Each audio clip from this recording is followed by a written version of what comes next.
दोस्तों नमस्कार। 4 PM गुजरात और दस्तक पर आप सभी का बहुत बहुत स्वागत है। मैं हूं आपका दोस्त मयूर जानी। एक बार फिर से बता दूं, अगर आपको वीडियो क्वालिटी है इस वीडियो की, अगर उसमें थोड़ी अगर आपको कुछ ऊपर नीचे लग रहा है तो वाईफाई का प्रॉब्लम चल रहा है कल से, इसलिए हम ये मोबाइल डेटा से कर रहे हैं। तो हो सकता है थोड़ा आपको जो वीडियो है वो थोड़ा डल दिखे, तो माफ कीजिएगा हमको जब तक ये ठीक नहीं हो जाता। पर कुछ खबरें होती है जो आप तक पहुंचाना बहुत जरूरी होता है, तो हम उसमें तो जो है वो चाहे फिर मोबाइल डेटा से ही सही, लेकिन आप तक पहुंचाने की कोशिश पूरी तरह से करते रहते हैं, जो अभी भी जारी है। आपको याद होगा कि ये तारीख के साथ आपको बताता हूं मैं कि कब शुरू हुआ था और कैसे शुरू हुआ था। आपको याद होगा 31 अक्टूबर 2020 के दिन अहमदाबाद में हमारे प्रधानमंत्री जी नरेंद्र मोदी जी ने देश का सबसे पहला जो है सी प्लेन सर्विस जो है वो अहमदाबाद, वो केवड़िया कॉलोनी जो नर्मदा बांध है हमारा, वहां से सी प्लेन में हवाई यात्रा करके अहमदाबाद की साबरमती रिवर फ्रंट पे जो नदी में जो वहां पे वो एक इसका जो पूरा मैकेनिज्म इंफ्रास्ट्रक्चर बना था, वहां पे लैंड करके उन्होंने जो है इसका उद्घाटन कर दिया था। ये तारीख से फिर से मैं बता रहा हूं आपको, 31 अक्टूबर 2020। उसके बाद तकरीबन एक आध साल के आसपास जो है वो सस्पेंड होगी पूरी सेवा, क्योंकि इसकी जो ऑपरेशनल कॉस्ट जो थी, जो खर्चा था इसको चलाने का, वो और जो टिकट से कमाई थी उसमें जमीन आसमान का फर्क हो रहा था। तो जिस कंपनी ने इसका ठेका लिया था या जिसको मिला था, उसने हाथ खड़े कर दिए, कहा कि भैया ये हमसे नहीं हो पाएगा। तो अब तक वो है, वो निलंबित है, सस्पेंडेड है, वो सेवा चल नहीं रही है। वैसे ही स्थिति मैं आपको बता दूं कि जो घोघा दहेज से घोघा, घोघा से दहेज, भावनगर का जो घोघा बंदर है, वहां से लेके दहेज जो है, जो भरूच के आगे थोड़ा पड़ता है, वहां पे जो है रो फेरी सर्विस जो है शुरू कर दी गई थी। 2017 में इसको शुरू किया था, प्रधानमंत्री जी ने इसको शुरू करवाया था। ऑब्वियसली वही करवाते हैं। तो वो भी जो है बीच में कई बार जो है उसको रोकना पड़ रहा है। हालांकि अभी वो सेवा जारी है, चल रही है वो सेवा, लेकिन क्योंकि सेलिनेशन जो है और जिसको कांप कहते हैं, जो जो नर्मदा की साथ जो मिट्टी जो है पानी के साथ जो आ जाती है, उससे फिर जो जो नीचे का हिस्सा होता है जल स्त्रोत्र का, वहां मिट्टी भर जाती है। तो जब वो मिट्टी भर जाती है तो उसको फिर उस पर जो है क्रूज नहीं चल सकता, तो पहले उसका ड्रेजिंग करना पड़ता है, फिर उसका वो मार्ग जो है वो एकदम साफ करना पड़ता है, फिर जो है वो कोई क्रूज या कोई जहाज उस पर चल सकता है। तो बीच में बार बार इसको बंद करना पड़ता है, तो वो भी रुक रुक के ही चलती है। अभी हमने पता किया, हमारे एक सहयोगी पुराने भावनगर में है, उनसे बात की हमने, तो उन्होंने कहा कि चल तो रही है मयूर भाई, लेकिन दिन में 2 बार चलती है और उसमें कुछ खास कमाई नहीं है, उसमें भी जो है वो नुकसान ही उठाना पड़ रहा है। लेकिन अब उसको भी बंद कर दिया जाएगा तो फिर हो सकता है कि सरकार की बेइज्जती हो जाए, सरकार की नाक कट जाए। तो कैसे भी करके उसको चालू रखा हुआ है।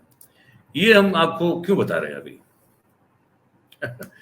ये हम आपको इसलिए बता रहे हैं क्योंकि एक और रिपोर्ट आज हमारे सामने आई है। ये दिव्य भास्कर के पत्रकार गौरव तिवारी की एक्सक्लूसिव स्टोरी है, ब्रेकिंग स्टोरी है बेसिकली।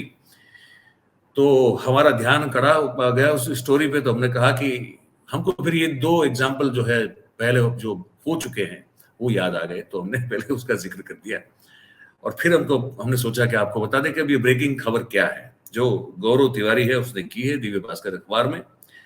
और कह रहे हैं कि केंद्र सरकार की महत्वाकांक्षी योजना के लिए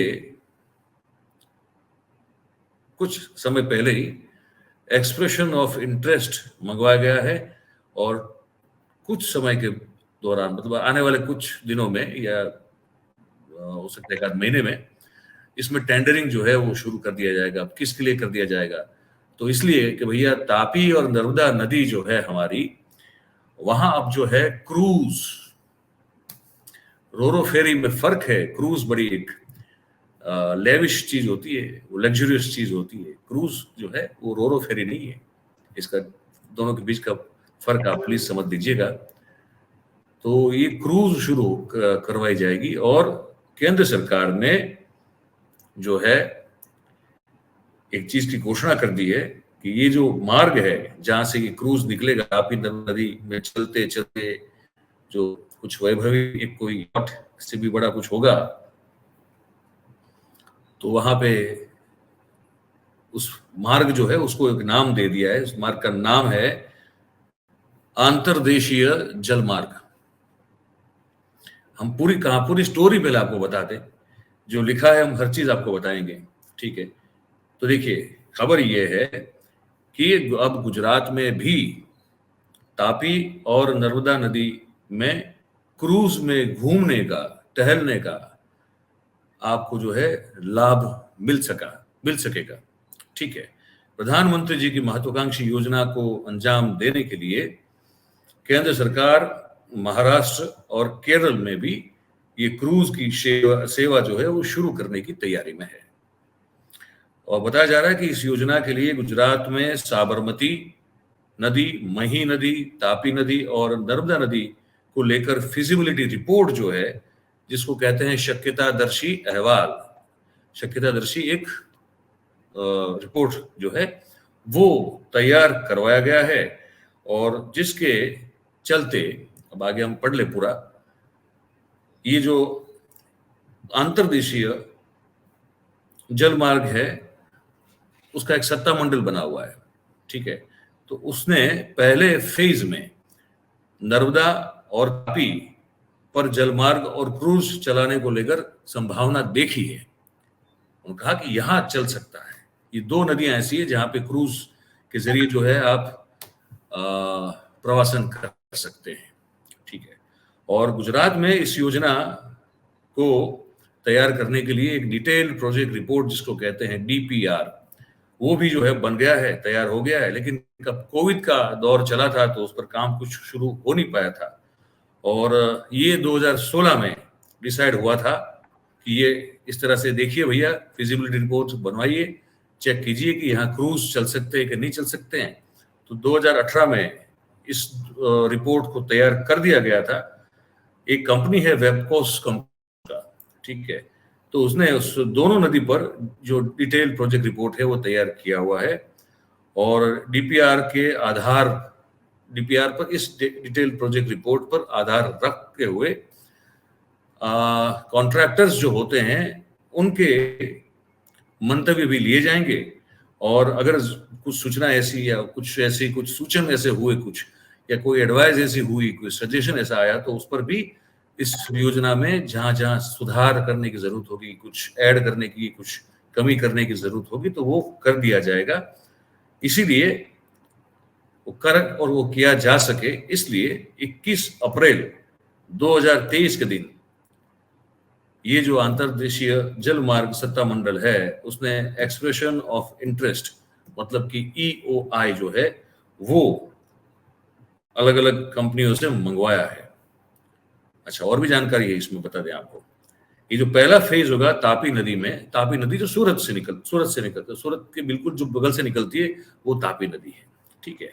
और नर्मदा नदी के बारे में तो अब पूरी दुनिया जानती है, तो मैं क्या बताऊं उसके बारे में। तो जो पहला फेज है तापी नदी, तो उसमें एक हिस्सा होगा, वहां पर क्रूज चलेगा। और फिर जो है उसका, अगर वहां प्रयोग सफल हुआ तो फिर नर्मदा नदी में भी उसको चलाया जाएगा। और ये भी बताया जा रहा है इस रिपोर्ट में कि डिटेल प्रोजेक्ट रिपोर्ट के मुताबिक पहले फेज में, प्रथम चरण में, जो सूरत के पास डुमस है, वो डुमस में जेटी जो है वो, वहां एक किला है, उस किले के पास वो जेटी जो है उसकी मतलब 2 टर्मिनल शुरू की जाएगी। और जबकि नर्मदा में स्टेच्यू ऑफ यूनिटी से लेकर गरुड़ेश्वर तक जो है टर्मिनल खड़ी कर दी जाएगी। अच्छा, अब ये भी है कि ये लंबे अंतराल, मतलब अंतर जो है, डिस्टेंस जो है वो लंबा होगा और वहां तक ये क्रूज चलेगा, ऐसा नहीं है। कहा जा रहा है कि नदी को हिस्सों में बांट दिया जाएगा, ताकि ऐसा ना हो कि एक ही कोई कॉन्ट्रैक्ट मिले। समझ रहे हैं मेरी बात को आप? आप समझ लीजिए फॉर एग्जांपल 100 किलोमीटर का क्रूज चलेगा तो वो 100 किलोमीटर क्रूज एक ही कंपनी का नहीं चलेगा। ये जो मैं समझ रहा हूँ कि वो ये है, तो उसमें एक से ज्यादा कॉन्ट्रैक्टर को काम मिल जाए तो अच्छा रहेगा। तो फिर वो कोई 20 किलोमीटर चलाएगा, फिर कोई दूसरा 20 किलोमीटर चलाएगा, ऐसे करके 5 कॉन्ट्रैक्टर 4 कॉन्ट्रैक्टर जो है उसको काम दिया जाएगा। ऐसा कुछ अभी जो मैं पढ़ रहा हूँ उसमें समझ में आ रहा है। और कहा जा रहा है कि 2 रूट डिसाइड हुए हैं ये क्रूज सेवा के, और एक है कार्गो जहां माल सामान की जो है आवाजाही कर सकते हैं, और एक है पैसेंजर जहां लोग प्रवासन कर सकते हैं। ठीक है। और पैसेंजर जो रूट है उसके लिए जो वही जगहों की जो है वो पसंदगी की गई है जहां आनंद प्रमोद के साधन और कुदरती दृश्यों को देख जा सके। जबकि दूसरा रूट होगा वो कार्गो का होगा, वो चुपचाप निकल जाएगा, चुपचाप आ जाएगा। ठीक है। और ये जो जलमार्ग सत्ता मंडल के अधिकारी हैं, जिनका नाम नहीं लिखा है यहाँ, लेकिन कहा कि उनके हवाले से कहा गया है कि ये प्रोजेक्ट जो है वो प्रधानमंत्री की बिल्कुल सीधी निगरानी में चल रहा है। तो अभी तो EOI मंगवाया गया है, एक्सप्रेशन ऑफ इंटरेस्ट, और इसमें जो भी कॉन्ट्रैक्टर इसमें शामिल होना चाहेंगे, हिस्सा लेना चाहेंगे, उनकी जो भी सूचन उनके होंगे तो वो उन्होंने बहुत सारे सूचन मिले भी हैं और आगे आ भी सकते हैं।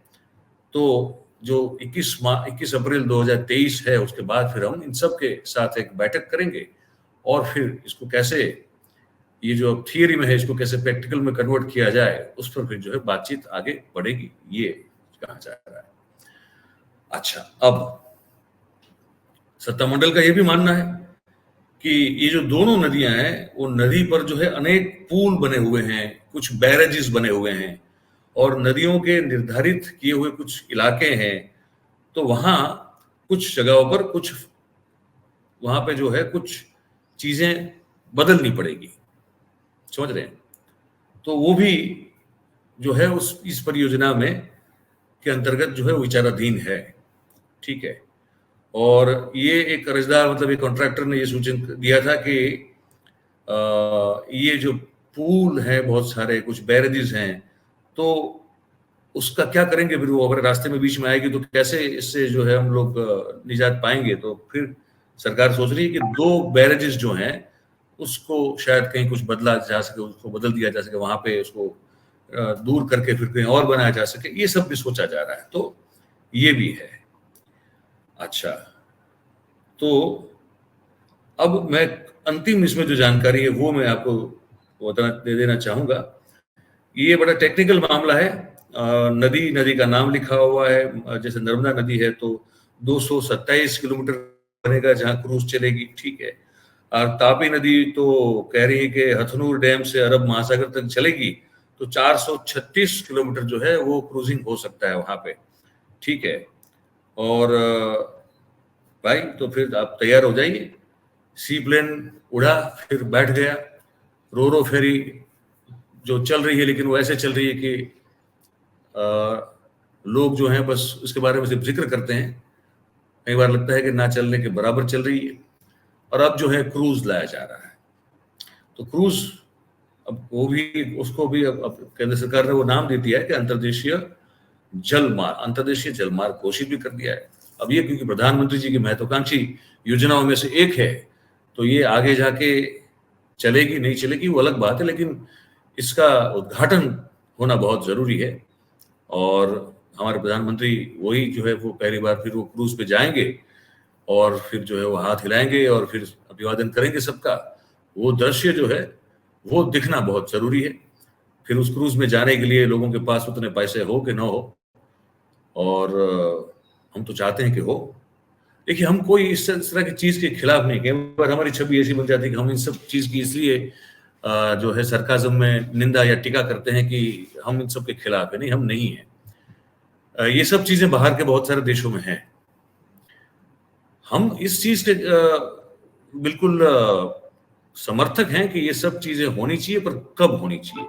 जब आप सही में विकसित हो चुके हो, आपकी जनता के पास उतने पैसे हों कि वो रोजमर्रा के जीवन की जो मशक्कत है उसको पूरा करने की वो मशक्कत ना करनी पड़े, वो हर एक का जो जीवन स्तर है वो बहुत बढ़िया हो, तो फिर जो है, जैसे बाहर के देशों में, बहुत सारे विकसित देशों में है कि लोग तो 5 दिन काम करते हैं, 2 दिन फिर जो है बस उसी काम में लगे रहते हैं कि जहाँ पैसा कहाँ खर्च हो।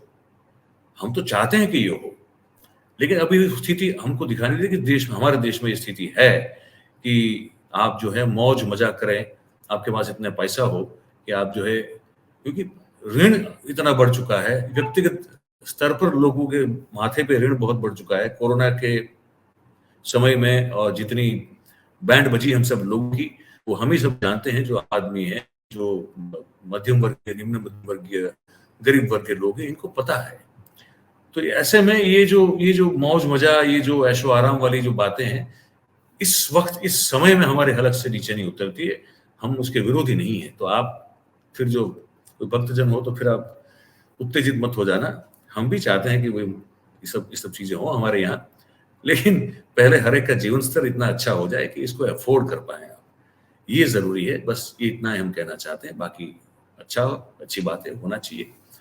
तो ये हमारा मानना है। आपका जो भी मानना हो, आप इधर आइए, वो जो कमेंट बॉक्स नीचे है उसमें आप लिखिए जरूर, और आपका विचार जो है हम तक पहुंचाइए। बड़ा अच्छा लगता है हमको। और बाकी अगर आपको हमारी बात अच्छी लगती है तो फिर भाई लाइक, शेयर, सब्सक्राइब जरूर करें इसको, और करवाएं।